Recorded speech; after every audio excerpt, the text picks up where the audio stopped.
մենք հաճախ մեր երևի թե ժողովրդի մեծամասնության կրթությունից, մենթալ առնությունից է գալիս միշտ ավելի շատ այսպես հոռետեսությամբ նայել այն ինչը կա ես հիմա կբացատրեմ ինչի նկատի ունեմ չգնահատելով այն ինչը պահպանվել է որտեղ մենք մի տեսակ այդ մոտեցման արժեզրկում ենք երկրորդ այսինքն այն ինչը պահպանել են տղաները իսկ նրանք իսկապես անհավասար ճակատամարտում արեցին այնքան որքան որ իրավիճակը թույլ էր տալիս այնքան որքան որ մեր պետությունը պատրաստ էր պատերազմին այնքան որքան մեր ռազմաքաղաքական ղեկավարությունը կարողացավ ստրատեգիական առումով վարել այդ ամենը եւ ես շնորհակալ եմ նրանց բոլորին եւ ես երախտապարտ եմ նրանց բոլորին եւ ես բոլորին ասում եմ որ մենք հավերժ պարտքենք իրենց եւ ես երբեք չեմ թերագնահատի այն ինչ նրանք արել են ինչ է միայն այն պատճառով որ մենք պարտվել ենք որովհետեւ մեր մոտ այդ պարտություն կամ տանուլ տալ ճակատամարտ այդ բառից չերևաց նույնիսկ որ գոնե պահպանվել է Արցախի 25%-ը, հա, մենք նույնիսկ սկսեցինք չկարևորել դա, որովհետև եթե չկա ամբողջը, ապա մասը ոչինչ է։ Դրա համար երևի թե այդ պահածի վրա շատ լուրջ չդողացինք, չհասկացանք, թե էլ ինչ անել, որպեսզի չգա սեպտեմբերի 19-ը, հա, 23 թվականի։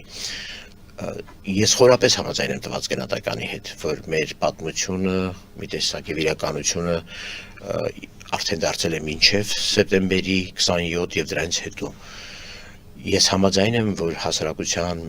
մի զգալի մասը, երբ հետանայում մեր պատմությանը, ինքն էլ հասկանում է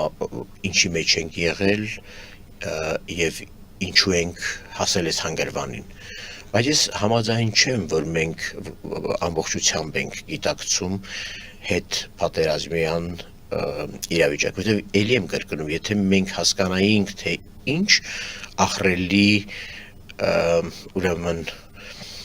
փոփոխությունների հետ գործ ունենք, մենք երևի մի փոքր ավելի սթափ ու խելոք կլինեինք նոյեմբերի 9-ից հետո եւ չէինք անի այն ինչը արել ենք, չէինք կորցնի այն ժամանակը, ինչը կորցրել ենք եւ չէինք ունենա նաեւ երկրորդ աղետը արդեն Լեռնային Ղարաբաղի մնացած 25%-ի կորստի տեսքով։ Եթե կուզեք սրանք կարող ենք բացել, բայց խոշոր առումով մենք ստիպված ենք, մենք պարտադրված ենք ուղղակի հասկանալ, որ այլևս ուրիշ իրականություն է եւ այդ իրականության մեջ պիտի ձևեր գտնել ոչ միայն հարմարվելու, այլ նաև եղածը պահպանելու։ Անգամ նոյեմբերի 9-ից հետո մենք դասեր չքաղեցինք, ամբողջությամբ դասեր չքաղեցինք, բոլորս դասեր չքաղեցինք։ Ինչի նկատի ունեմ։ Նախ իմ քննադատությունները Հայաստանի իշխանություններին բացարձակապես այլ դաշտում են, քան ընդդիմադիրների եւ միգուցե շատ այլոց քննադատություններ։ Ինչու, որովհետև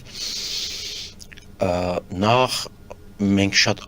շուտ պիտի տեսած լինեինք ռազմավարական բալանսի փոփոխությունը։ Ռազմական բալանսի փոփոխությունը շատ տեսանելի էր։ Ադրբեջանը ռազմական պոտենցիալի առումով իհարկե մեզ տասնյակ անգամներ էր գերազանցում։ Իսկ դիվանագիտական բալանսի Բայց ես դա եմ ասում։ Ես հենց դա եմ ասում։ Ես հենց դա եմ ասում, մենք չտեսանք, թե մենք պիտի շատ ավելի արագ տեսած լինեինք, որ Ադրբեջանը ստեղծում է պատերազմի հարցում դաշնակից պետություններ։ Եվ մենք պիտի շատ արագ տեսած լինեինք, որ մենք պատերազմում գեթ մեկ դաշնակից չունենք։ Անգամ չունենք Ռուսաստանին, որին համարել ենք դաշնակից։ Մենք պիտի շատ արագ նկատած լինեինք Ռուսաստանի քաղաքականության փոփոխությունը, որը տասնամյակների խնդիր է։ Ես այս առումով դեռևս ազգային ժողովում 2008 թվականի աշնանը մի ելույթ ունեցա ամբիոնից։ Ցավում եմ, որ այն ժամանակ արգելված էր ընդդիմադիր պատգամավորների խոսքը հանրությանը հասցնելը, բայց Այդ ելույթը իմ հիշողության մեջ մնացել է, որովհետև դրա նկատմամբ անգամ իշխող կոալիցիայի падգամավորները անտարբեր չմնացին լռություն էր դահլիճում։ Իհարկե ցավալ եւ այդ ելույթը նրա մասին է, որ Ադրբեջանը եւ Ռուսաստանը արդեն իսկ ռազմավարական գործընկերներ են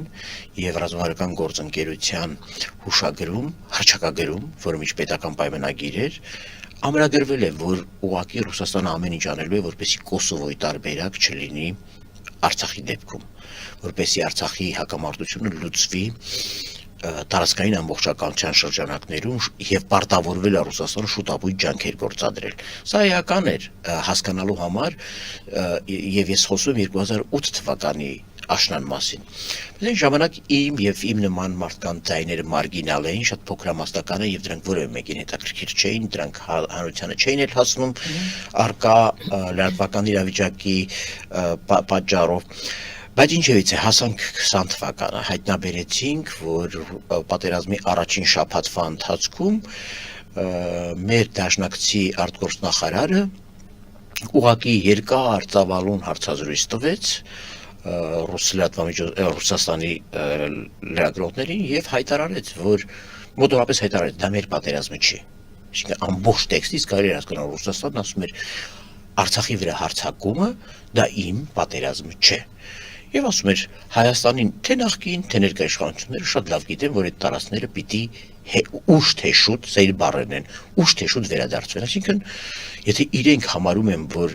այնուամենայնիվ այդ տարածքները պիտի վերադարձվեն, սա շարունակում է իրանք չեն էլ միջամտելու այդ պատերազմին։ Հիմա ինչու եմ սա ես հիշեցնում,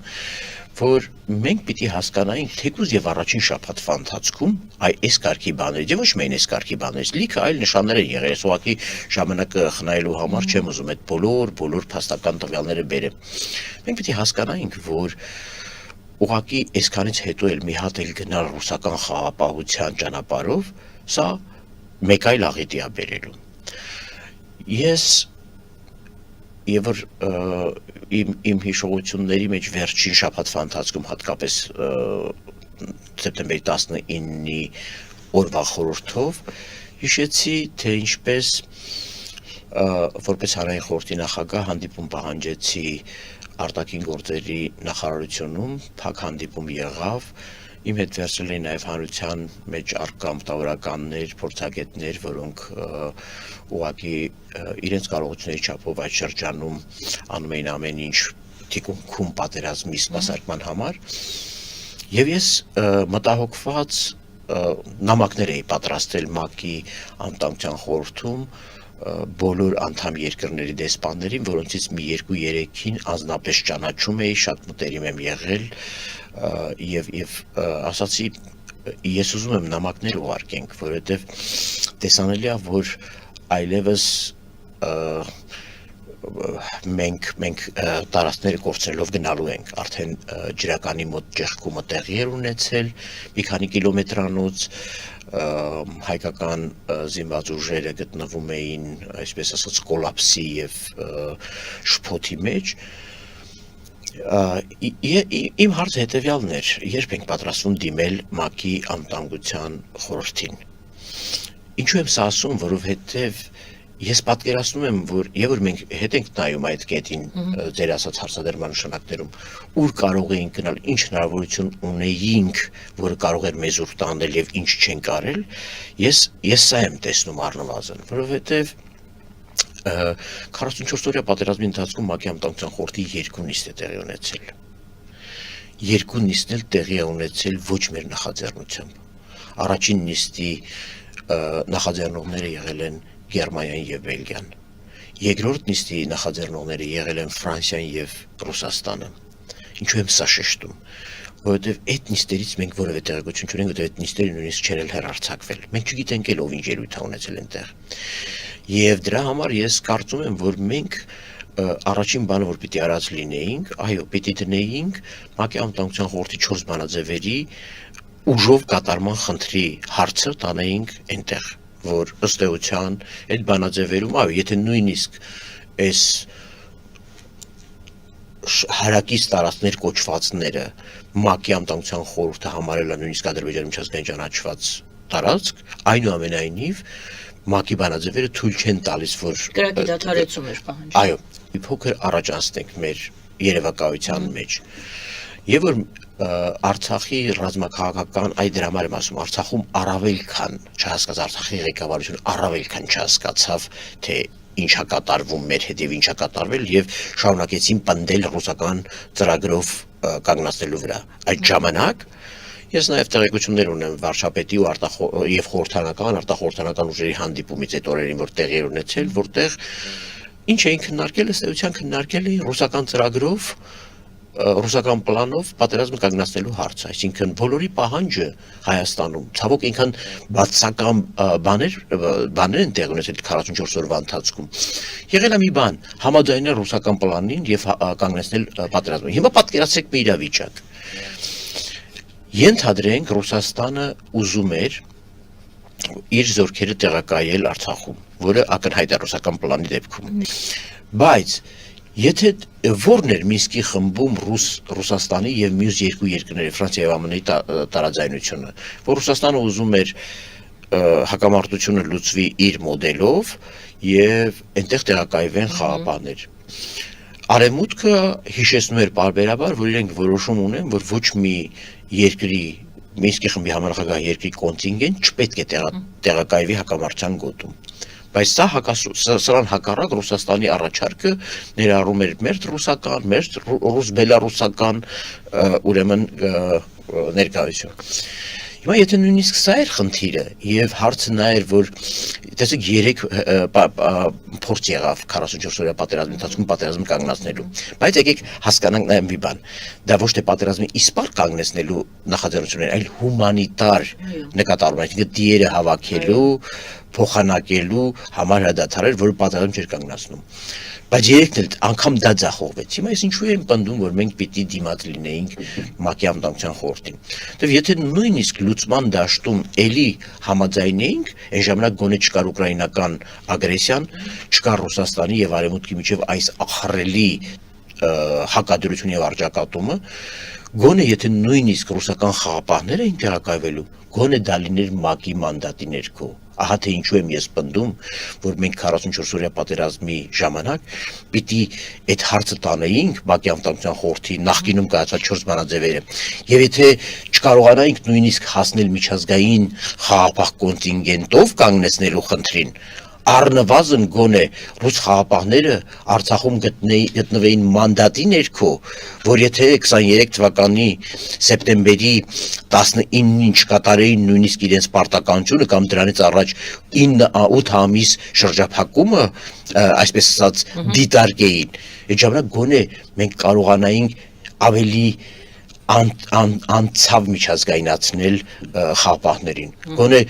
ռուսների հեռանալուց հետո այնտեղ բերել այլ կոնտինգենտ եւ արցախցիները ուրեմն այսպես տնավեր չլինեին եւ չկորցնեինք նաեւ Արցախի այդ 25%-ը, որի պաշտպանության համար պարտական ենք 4000 զոհերի, տասնյակ հազարավոր տղաների, ովքեր պատերազմում ներդրում են ունեցել եւ բոլորին վիրավորում են ստացել։ Հիմա ինչու եմ ասում սա։ Եվ իմ հիշողության մեջ այս ամբողջին ես եկա գիտեք, եւ որ 23 թվականից հետո դիտեցի Սամվել Շահրամանյանի հարցազրույց, որտեղ ասում էր ես գնացի կեսօրին, եւ որ արդեն սկսվեց հարձակումը Արցախի վրա, ես գնացի ռուս հրամանատարի մոտ եւ ասեցի այսպես եւ այլն, բա ինչ եք պատրաստվում, ասեց ցավոք ոչինչով օգնել չենք կարող։ Հիմա ես դա եմ ասում, եթե մենք այլընտրանք ստեղծած լինեինք, Ռուսաստանն էլ իմանար, որ Արցախում իր, այսպես ասած, ուխտադրուժ դավաճանական պահվածքը կամ թեկուզ թուլամորթ պահվածքը կարող է բերել այլ ուժերի տեղակայման, մենք ուրիշ վարքագծեր կունենայինք։ Դրա համար եմ ասում, որ ցավոք Հայաստանի Հանրապետության ընդդիմությունով, Հայաստանի Հանրապետության իշխանությունով, Արցախի ռազմաքաղաքական ղեկավարությունով, Արցախում ռուսամետությամբ թունավորված հասարակությունով, Հայաստանում ռուսամետությամբ թունավորված հասարակությունով մենք դասեր չքաղեցինք Ռուսաստանի վարքագծի փոփոխություններից, որոնք նկատելի էին մեզ, եւ շարունակեցինք գնալ դեպի փոսը, փոսը գիտեք ծիծաղելի է որ հիշում ես 44-օրյա պատերազմին հիշում եք եւ որ Տրամպի անվտանգության խորհրդի քարտուղարը հայտարարեց որ սկանդինավյան երկրների հետ կապվել են եւ քննարկում են Արցախում խաղապահների տեղակայման մասին ինչ էր քննարկվում Հայաստանում եւ Արցախում մենք դրանց լեզուն չենք հասկանում դուք հասկանում եք սա ինչ է նշանակում այսինքն ես չեմ ասում դա շատ իրատեսական է, չգիտեմ իրատեսական էր թե չէ, բայց այն որ մենք իսպար բոլոր այլընտրանքների համար ճանապարհները փակել էինք, կանգնեցրու ռուսական պլանով, ահա եւ ռուսական պլանը, ահա եւ արդյունքը։ Հիմա ես եմ ասում 23-ի սեպտեմբերի 19-ի եւ որ Ռուսաստան նույնիսկ որոշած լիներ Ադրբեջանի հետ դավադրորեն դուրս գալ Արցախից, գոնե մենք կարողանայինք այնտեղ ժողովրդի անվտանգության ապահովման համար դիմել նորից ՄԱԿ-ին, այլ միջազգային մանդատ, եթե այդ մանդատը լիներ միջազգային։ Մենք դա չարեցինք։ Հիշում եք, եւ որ արձանագրությունների վավերացման պատմություն կա, Նիկոլ Փաշինյանը անդադ հայտարարում էր, մենք ստորագրել ենք Լեռնային Ղարաբաղում խաղապահների տեղակայման արձանագրության պրոտոկոլները, իսկ Ադրբեջանը չի անում։ Ինչի անեն, ոչ մի բան, հասկանում եք, ոչ մի բան, նույնիսկ թղթով պատշաճ մենք